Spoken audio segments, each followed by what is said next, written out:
আজ যারা বন্দর বিক্রি বলে কান্নাকাটি করতেছে তাদের কান্নার উৎস দেশপ্রেম। চান্দাবাদীর লাইন কেটে যাওয়ার ভয়। আওয়ামী লীগও বলতেছে কন্টেইনার টার্মিনাল দেওয়া যাবে না, ফেয়ার এনাফ। তো তার আমলে মানে গত হাসিনার অবৈধ সরকারের আমলে বাংলাদেশেও নানা পক্ষ এ নিয়ে প্রশ্ন তুলছিলেন যে এই জাহাজগুলো যথেষ্ট পরীক্ষা নিরীক্ষার পর বাংলাদেশের বন্দরে এসে। আসসালামু আলাইকুম ভিউয়ার্স, দেশ ও দেশের বাহির থেকে যারা আমার ভিডিওটি প্লে করেছেন জানাচ্ছি আন্তরিক শুভেচ্ছা ও অভিনন্দন। আশা করি সবাই ভালো আছেন, সুস্থ আছেন, আলহামদুলিল্লাহ। তো ভিউয়ার্স, ফ্যাসিস্ট শেখ হাসিনার আমলেও চট্টগ্রাম বন্দর ও সেন্ট মার্টিন নিয়ে নানান ধরনের আলোচনা ও গুজব ছড়িয়ে পড়েছিল সোশ্যাল মিডিয়াতে। সবার কাছে বলা বলি হয়েছিল যে শেখ হাসিনা সেন্ট মার্টিন আমেরিকাকে দিয়ে ক্ষমতার রাস্তাটা আরো লম্বা করতে যাচ্ছে। ঠিক এমনই রোশানলে পড়েছেন interim government doctor Mohammad Yunus.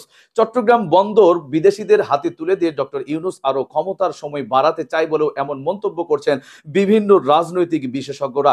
আসলে কি ঘটছে এই চট্টগ্রাম বন্দর নিয়ে? ব্যবসায়িক খাতে বিদেশিদের হাতে যাচ্ছে নাকি ক্ষমতার লড়াইয়ের দিক থেকে ডক্টর ইউনূস এটা বিদেশের কাছে বিক্রি করছে? বাংলাদেশ বিক্রি করে কি ডক্টর ইউনূস বাংলাদেশে প্রতিস্থাপিত হতে চায়? কি ঘটনা পেছনের রহস্য, বিষয়টি জানবো রিপোর্টে। সো ভিডিওতে যাওয়ার আগে ছোট রিকোয়েস্ট করবো, যারা চ্যানেলটি সাবস্ক্রাইব করেননি সকল আপডেট সবার আগে জানতে অবশ্যই চ্যানেলটি সাবস্ক্রাইব করে পাশে রাখবেন। দর্শক আসুন স্ক্রিনে। আজ যারা বন্দর বিক্রি বলে কান্নাকাটি করতেছে তাদের কান্নার উৎস দেশপ্রেম না, চান্দাবাদীর লাইন কেটে যাওয়ার ভয়। আওয়ামী লীগও বলতেছে কন্টেইনার টার্মিনাল দেওয়া যাবে না, ফেয়ার এনাফ। তো তার আমলে মানে গত হাসিনার অবৈধ সরকারের আমলে পতেঙ্গা কন্টেইনার টার্মিনাল, সৌদি আরবের রেড সি গেটওয়ে টার্মিনাল বা RSGT কে দেওয়া হয়েছিল। এটা গত বছরের প্রথম ভাবে চালু হয়েছে। তো তখন কোন বিবেচনায় দিছিল এটা নাকি আদৌ তখন বিএনপি বা বামেরা একটা বিবৃতি দিছে নাকি আর্মি কোনো প্রতিবাদ জানাইছে? ওয়াকার সাহেব প্রতিবাদ জানাই বলছে। আচ্ছা, এখন আসেন দেখি কারা এই টার্মিনাল চালায়, যে টার্মিনাল নিউ বোর্ডিং টার্মিনালটা দেওয়ার কথা হইতেছে। চট্টগ্রাম বন্দর ব্যবসা আওয়ামী লীগ নেতা এবং তার ঘনিষ্ঠ ব্যবসায়ীদের হাতের মুঠোয় নিউ বোর্ডিং টার্মিনাল। এটা ব্যবস্থাপনায় আছে সাইফ পাওয়ার টেক লিমিটেড। পত্রিকায় লিখিচ্ছে, বন্দর সংশ্লিষ্ট সূত্র জানাইছে প্রতিষ্ঠানটার ব্যবস্থাপনা পরিচালক তরফদার রুহুল আমিন আওয়ামী লীগ সরকারের আমলের নৌ পরিবহন মন্ত্রী শাহজাহান খান, তৎকালীন নৌ পরিবহন মন্ত্রণালয় সংক্রান্ত সংসদীয় স্থায়ী কমিটির সভাপতি নুরি আলম চৌধুরী, লিটন চৌধুরী নামে পরিচিত এবং স্থানীয় সাবেক সংসদ সদস্য MA লতিফের ঘনিষ্ঠ ছিলেন। এই ব্যবসা আওয়ামী লীগ নেতাদের দখলে ছিল। এটা একটা চিহ্নিত দুর্নীতিবাজ কোম্পানি।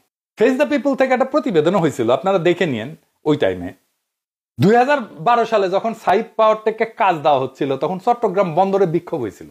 আওয়ামী লীগের নেতা মহিউদ্দিন চৌধুরীর বিপক্ষে ছিল এবং তখন নিয়ম নামে এনে কাজটা দেওয়া হয়েছিল। আর এর মালিক জয় রেহানার ক্যাশিয়ার হাজার হাজার কোটি টাকা পাচার করে দুবাইয়ে কোম্পানি খুলে এই কন্টেইনার টার্মিনাল থেকে চান্দা পায় সবাই। এটাই হইতেছে আসল। সমস্ত পলিটিক্যাল পার্টি চান্দা পায়। ডেইলি চান্দা নাকি দেওয়া হয় 200 কোটি টাকা, ডেইলি 200 কোটি টাকা। এই টাকায় বাংলাদেশের প্রচলিত মাফিয়া রাজনীতির ফুয়েল যোগায়। এটা ভাঙ্গা দিলে সব পলিটিক্যাল পার্টির মাফিয়া শক্তি লুলা হয়ে যাবে। এই জন্য সব পলিটিক্যাল পার্টি সরব। একজন হুক্কা হুয়া করছে, চারিদিক থেকে ক্যা হুয়া শুরু করে দিছে। এডিটর সাহেব আবার শুনায় দেন না শিয়ালের ডাকটা।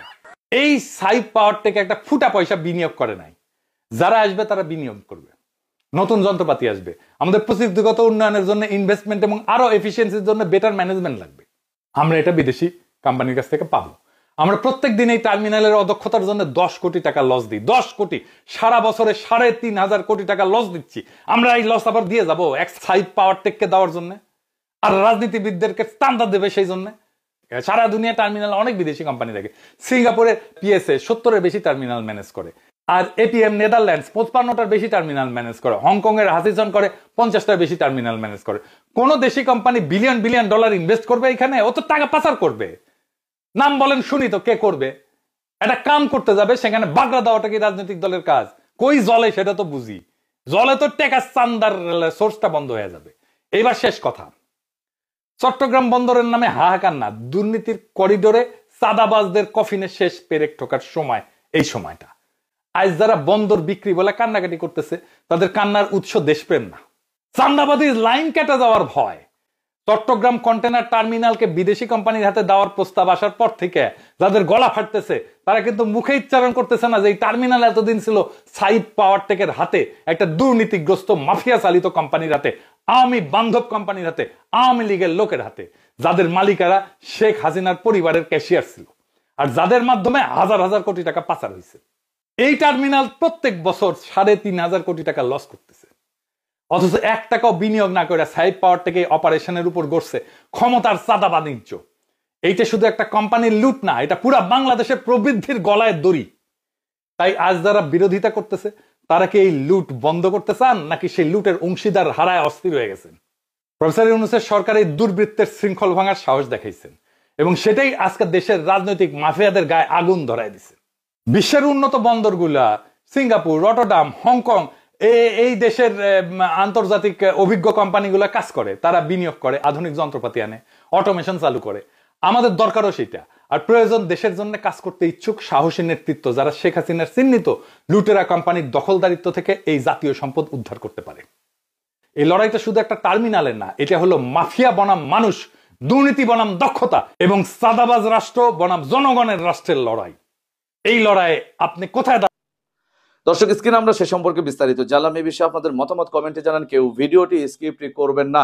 এদিকে ভারতবর্ষের রিপাবলিক মিডিয়াতে ডক্টর ইউনূসের প্রেস সচিব শফিকুল আলম প্রতি সাক্ষাৎকার দিয়েছেন।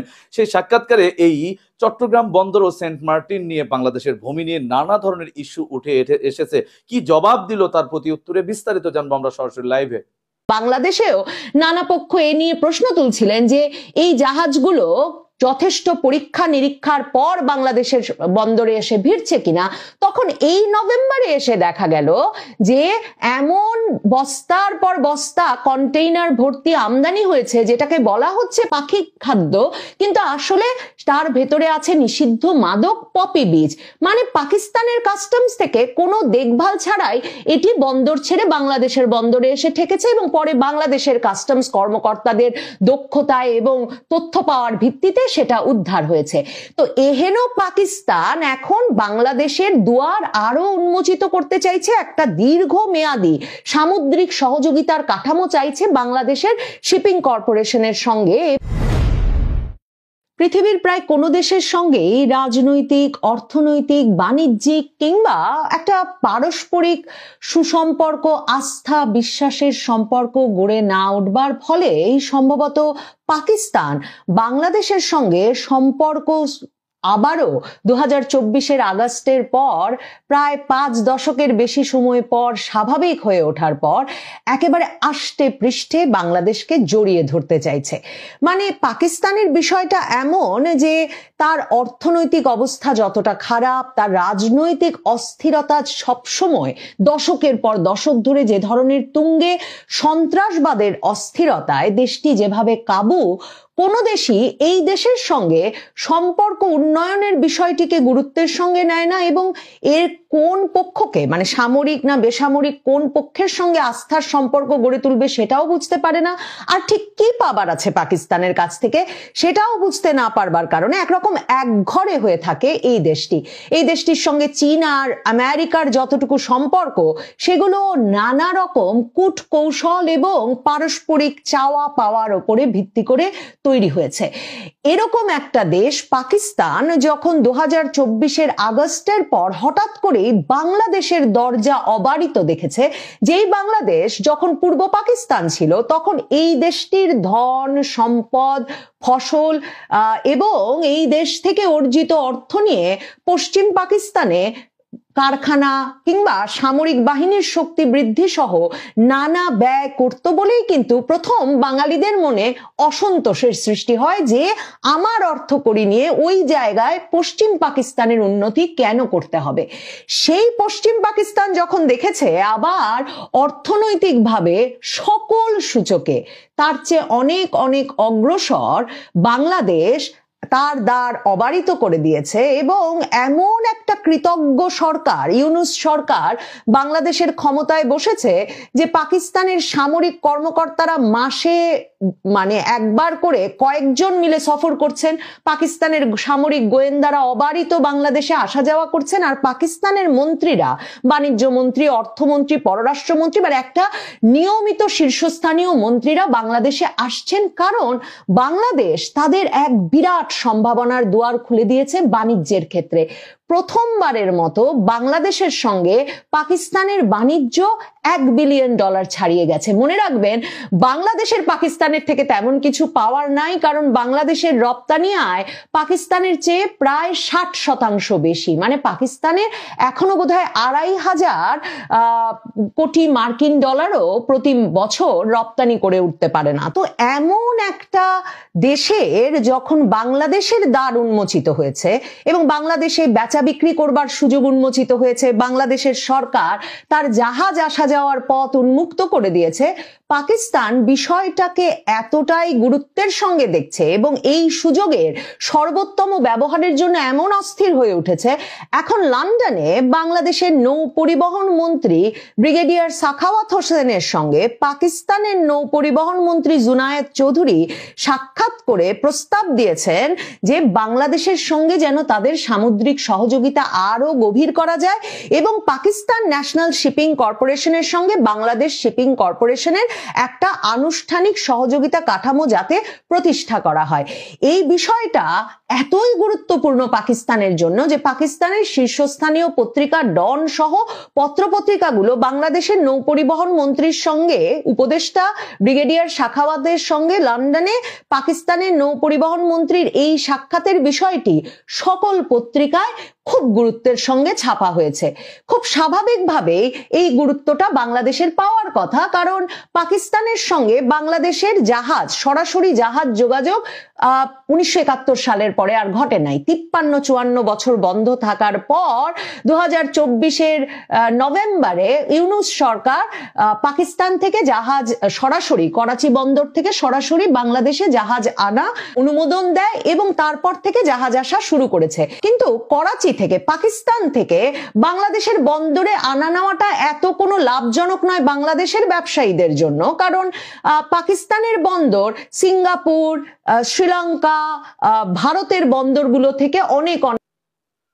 দর্শক, স্ক্রিনে আমরা সে সম্পর্কে বিস্তারিত জানলাম। সো ভিডিও এই পর্যন্ত। ভালো লাগলে লাইক এন্ড কমেন্ট করবেন। দেশের সকল আপডেট সবার আগে জানতে অবশ্যই চ্যানেলটি সাবস্ক্রাইব করে পাশে রাখবেন। দেখা হবে পরবর্তী ভিডিওতে ইনশাআল্লাহ। আসসালামু আলাইকুম ওয়া রাহমাতুল্লাহ।